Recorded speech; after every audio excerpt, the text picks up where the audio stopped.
Hola, ¿qué tal? Bienvenidos a un video más del curso de Máquinas Eléctricas 3. En el video anterior habíamos estado hablando acerca de las características nominales que contiene la placa del motor, así como también habíamos hablado algunos conceptos básicos del motor. Principalmente habíamos hablado algunas características como potencia nominal, voltaje o tensión nominal, corriente nominal, la frecuencia, y también habíamos hablado acerca del deslizamiento, ¿no? Sobre cuáles eran las fórmulas que teníamos que usar. Habíamos hablado sobre la velocidad angular, sobre la velocidad síncrona, la velocidad rotórica, ¿no? Bien, en este nuevo video vamos a hablar acerca del principio de funcionamiento del motor y circuito equivalente del motor de inducción trifásico, ¿no? Ustedes también saben que es conocido como motor asíncrono. Bien, vamos a comenzar. Primero, antes que ver el principio de funcionamiento, vamos a ver el campo magnético giratorio. El principio de funcionamiento del motor está basado en la generación del campo magnético giratorio. Dice, un motor de inducción trifásico tiene 3 bobinados alrededor del estator, eso ustedes ya lo saben. Si aplicamos una corriente alterna trifásica a estos bobinados, los campos magnéticos generados en cada uno de los 3 bobinados se combinarán formando un solo campo magnético giratorio. Como ustedes pueden ver acá, ¿no?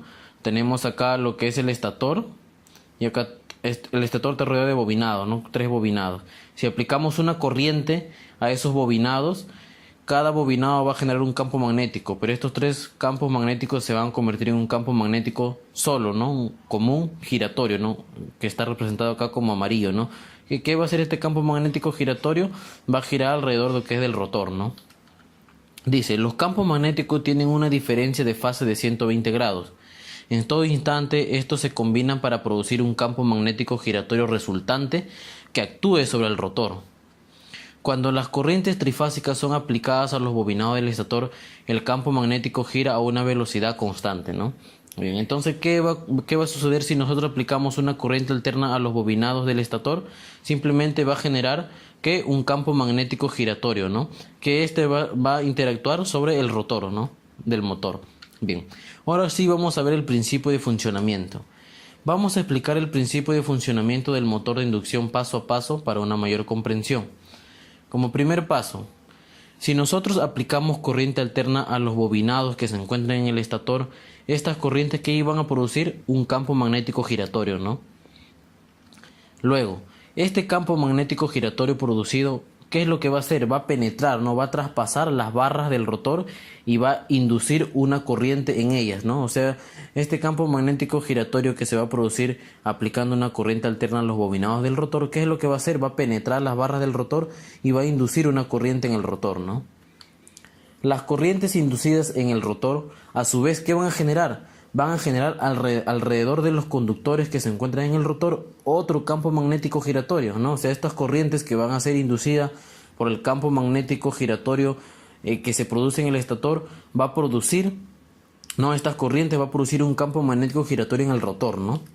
Bien, dice, este campo magnético giratorio que se produce en el rotor trata de alinearse con el campo magnético giratorio del estator, no trata de ser igual, no trata de alinearse. Sin embargo, este gira continuamente y el campo del rotor no puede alinearse, ¿no? O sea, el campo que se produce en el rotor va a tratar de alinearse con el campo del estator, pero el campo del estator va a girar continuamente, por lo tanto no le va a dar, como se dice, una ventaja para que el rotor lo pueda alcanzar, ¿no?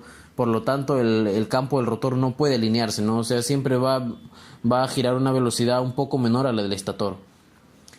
Bien, dice, al interactuar entre sí y al no poder alinearse, ¿no? Al no poder estos campos magnéticos alinearse, ¿qué es lo que va a producir? Va a producir un par electromecánico que pone en movimiento el rotor, ¿no? O sea, al no poder alinearse, ¿no? Estos dos campos, tanto del estator como el rotor, lo que va a producir es un campo electromagnético que va a poner en movimiento el rotor, ¿no? El movimiento del rotor. Por lo tanto, al poner en movimiento el rotor y al eje estar conectado, el eje va a mover, ¿no?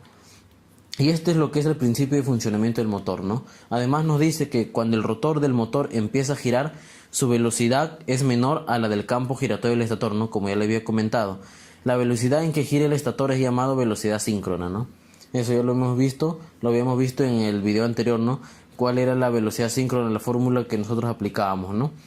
Bien, entonces, ¿qué podemos deducir de este principio de funcionamiento? En un resumen así muy rápido, simplemente que si nosotros aplicamos corriente alterna en los bornes del motor, que estos bornes están conectados internamente a los devanados que se encuentran en el estator. Estas corrientes van a llegar hasta los devanados del estator y va a producir un campo magnético giratorio. Este campo magnético giratorio, ¿qué es lo que va a hacer? Va a penetrar las barras del rotor, y al penetrar las barras en el rotor se va a inducir unas corrientes, ¿no? Bien, estas corrientes inducidas en el rotor, en los conductores del rotor, ¿qué van a producir? Como son conductores y al pasar una corriente va a producir otro campo magnético giratorio, pero esta vez en el rotor, ¿no? Entonces este campo magnético giratorio va a querer alinearse, va a querer igualar al campo magnético giratorio del estator, pero como el campo del estator gira continuamente, o sea, no le va a dar una ventaja para que lo alcance, este no va a producir alinearse, ¿no? Entonces, al interactuar entre sí el campo magnético del estator como el rotor, y este al no poder alcanzarlo, ¿qué es lo que va a producir? Un par electromagnético, ¿no? Que va a poner en qué, en movimiento el rotor, ¿no? Y al poner en movimiento el rotor, el eje del rotor, el eje del motor, perdón, se va a mover, ¿no? Y es así como funciona lo que es el motor, ¿no? Bien, una vez que hemos visto su principio de funcionamiento, nosotros decimos que la diferencia entre la velocidad síncrona, que es la velocidad del estator, y la velocidad del rotor, se llama deslizamiento, ¿no? Como lo habíamos visto en el video pasado, la fórmula de deslizamiento, ¿no? A la velocidad que gira el campo magnético en el estator se le llama velocidad síncrona, y la velocidad en el rotor pues era la velocidad rotórica, ¿no? Dice, aquí tenemos por ejemplo esta imagen, el campo magnético del estator, ¿no? Tenemos acá, por ejemplo, el campo magnético del estator, el campo magnético del rotor, ¿no? Y acá el campo magnético resultante.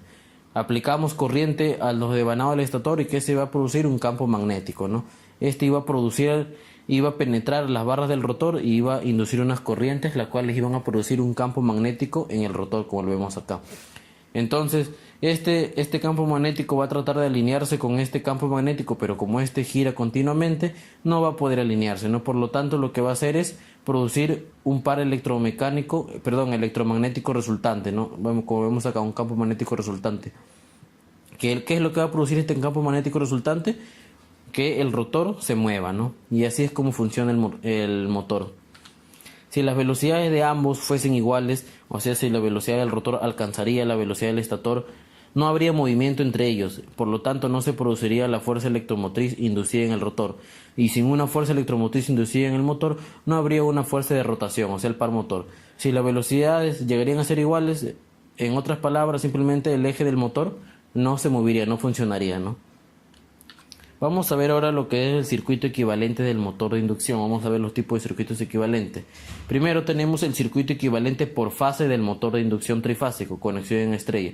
Ustedes saben que cuando tenemos una conexión de trifásico, lo recomendable es trabajarlo por fase, ¿no? Y para tener una conexión trifásico y tener su circuito equivalente por fase, simplemente ya se sabe que la conexión es en estrella, ¿no? Por ejemplo, acá tenemos el circuito equivalente por fase, ¿no? Dicen, donde el B1 es la tensión de fase aplicada al motor, tenemos acá las corrientes I1 y 2. La corriente I1 sería la corriente de fase del estator y la corriente I2 sería la corriente de fase en el rotor. Tenemos la corriente I sub 0, que sería la corriente de excitación o vacío, ¿no? Por fase. Tenemos la corriente IR, que es la corriente de pérdida por fases, IM, que es la corriente de magnetización por fase. Tenemos acá R1 y R2, ¿no? Donde R1 es la resistencia de fase del devanado del estator y acá es la resistencia de fase del devanado del rotor, y así como también la reactancia de dispersión tanto del estator como del rotor, ¿no? También tenemos RP. ¿Qué significa RP? Es la resistencia de pérdidas en el núcleo magnético del estator y rotor por fase, ¿no? Y tenemos XM, que tenemos acá, que es la reactancia de magnetización por fase, ¿no? Tenemos acá un circuito equivalente, ¿no? Como ustedes pueden ver, también tenemos por acá la resistencia de carga, que aquí es igual a la resistencia de carga, es igual a la resistencia del devanado del rotor, entre S, que es igual a ¿qué? Al deslizamiento, ¿no? Por 1 menos el deslizamiento, ¿no? Aquí nosotros tenemos esta formulita para la resistencia de carga, y acá tenemos la relación del motor, ¿no? Sobre las tensiones eficaces. Entonces también vamos a ver lo que es el circuito equivalente por fase del motor de inducción trifásico referido al estator, ¿no? Así como en el curso anterior referíamos los parámetros del secundario de un motor al primario, acá vamos a referir los parámetros del rotor hacia el estator, ¿no? Y aquí tenemos el circuito equivalente, ¿no? Tenemos la resistencia del devanado en el estator, tenemos la resistencia del devanado en el rotor referido al estator, tenemos la reactancia de dispersión del estator y tenemos la reactancia de dispersión del rotor referido ¿qué? Al estator, ¿no? Tenemos acá el voltaje en el estator, acá tenemos pues la rama de excitación o vacío, ¿no? Donde tenemos la corriente de pérdida, la corriente de magnetización, la corriente de vacío, su resistencia de pérdida, su reactancia, ¿no? Y acá también tenemos la corriente del rotor referido al estator y la resistencia de carga referido ¿qué? Al estator, ¿no? Bien, dice, donde aquí nos dice que R'2 es la resistencia por fase del rotor referido al estator. ¿Cómo nosotros referimos la resistencia de fase del rotor al estator? Con la siguiente fórmula, ¿no? Simplemente multiplicamos a la resistencia del rotor por la relación, ¿no? La relación del motor. ¿Cómo pasamos la reactancia del rotor al estator? Simplemente igualito, multiplicamos por A, ¿no? Que es la relación del motor. Y cómo referimos lo que es la corriente del rotor al estator. Simplemente vamos a dividir la corriente del rotor entre la relación, ¿no? Del motor. Del circuito equivalente mostrado, o sea, de este que hemos mostrado, nosotros podemos sumar la resistencia por fase del rotor referida al estator y la resistencia de carga referida al estator, y el circuito quedará de la siguiente manera. O sea, lo que nos dice es lo siguiente, que en este circuito mostrado nosotros podemos sumar estas resistencias, que es R'2 y R'L. Al sumarla, el circuito quedaría de la siguiente manera. Tenemos lo mismo como vemos acá, y acá ya nos trae la resistencia, ¿no? Sino como están en serie la podemos sumar, ¿no?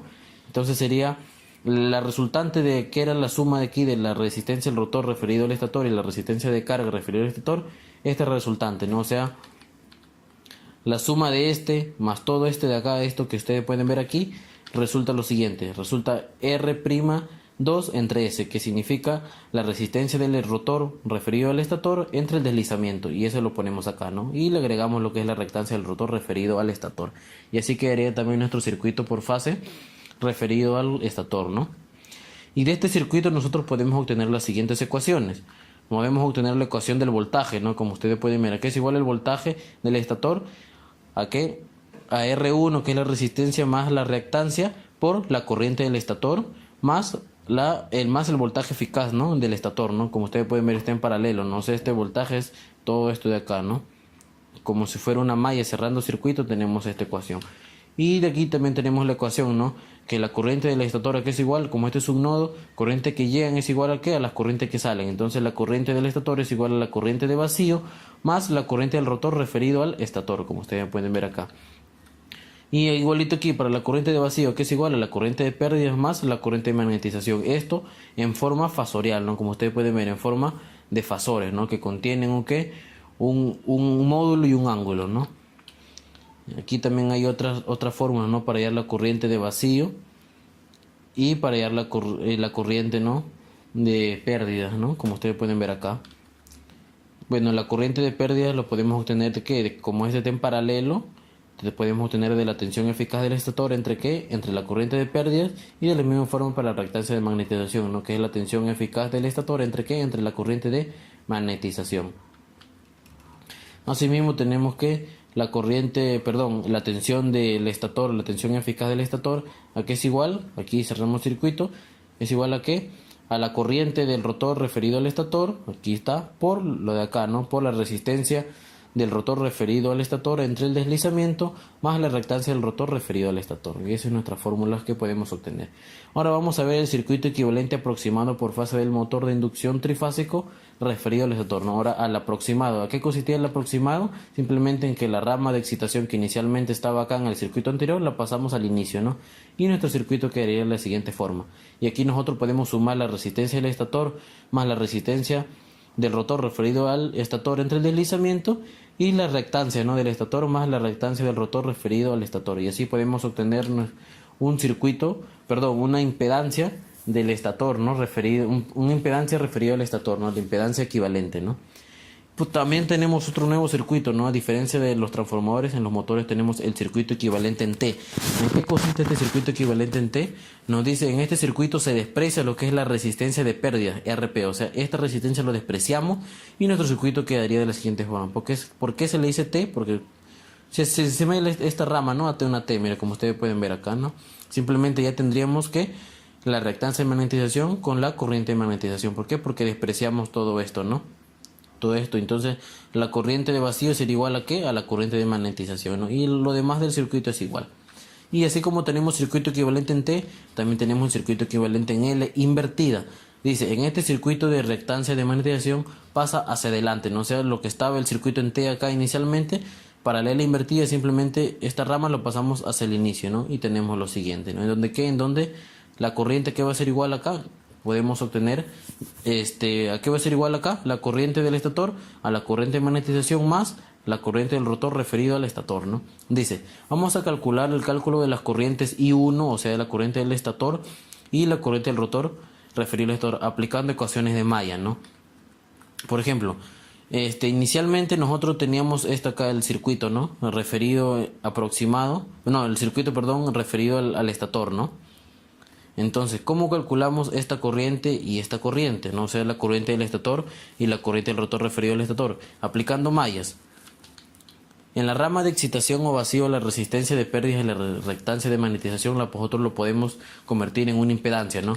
O sea, como estos están en paralelo, la podemos convertir en una sola impedancia, ¿no? Producto suma. Entonces tenemos lo siguiente, ¿no?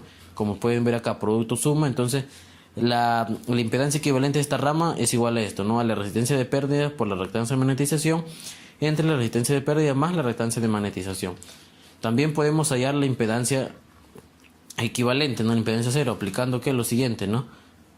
Que es igual a que la resistencia en vacío más la reactancia en vacío. Por lo tanto, nosotros para obtener esta resistencia en vacío aplicamos esta fórmula, y para obtener la reactancia en vacío aplicamos esta fórmula, ¿no? Estas dos fórmulas podemos aplicar para poder tener estos valores, ¿no? Y obtener estos valores ya prácticamente nos daría esta impedancia, o si no aplicamos esta fórmula de acá directamente, producto suma. Entonces, aplicando el método de mallas, nosotros ya vamos a tener que esta rama ya está convertida, ¿no?, en una impedancia de vacío, aplicando el método de mallas, como vimos en el curso de circuitos eléctricos 1, ¿no? Corriente en una malla y corriente en otra malla, ¿no? Entonces, obteniendo las siguientes ecuaciones de malla, primero, para acá, nos daría, aplicando, ya ustedes aplican sus ecuaciones de malla, ¿no? Igualando, por ejemplo, resistencia por más reactancia por I1, es más acá la impedancia de vacío por I1 menos I2 es igual a B1, ¿cierto? Ya despejando tanto para esta primera ecuación de Mayer y para la segunda ecuación de Mayer vamos a tener los siguientes valores, ¿no? Esto, aplicando la ecuación de Mayer, vamos a obtener la corriente del estator y la corriente del rotor referido al estator, ¿no? Y de estos valores ya nosotros lo podemos conocer, ¿no? Podemos conocer la impedancia del estator, la impedancia del rotor referido al estator y la impedancia de vacío, que ya lo habíamos dicho, ¿no? Producto suma, ¿no? Con estos valores que ya conocemos, lo aplicamos acá, lo reemplazamos y obtenemos los valores de las corrientes, ¿no? Bien, amigos, eso ha sido todo por este video. Espero que hayan comprendido lo que es principalmente el principio de funcionamiento del motor, ¿no? Y ya luego poder quedarse grabado lo que son los circuitos equivalentes del motor ya. Ya en el siguiente video vamos a trabajar cómo determinamos estos parámetros eléctricos de los circuitos equivalentes, y para posteriormente hablar acerca de las conexiones de los motores, de los arranques de los motores, ¿no? Tanto trifásicos, también vamos a ver algo de motores monofásicos, ¿no? Bien, amigos, eso es todo. Muchas gracias.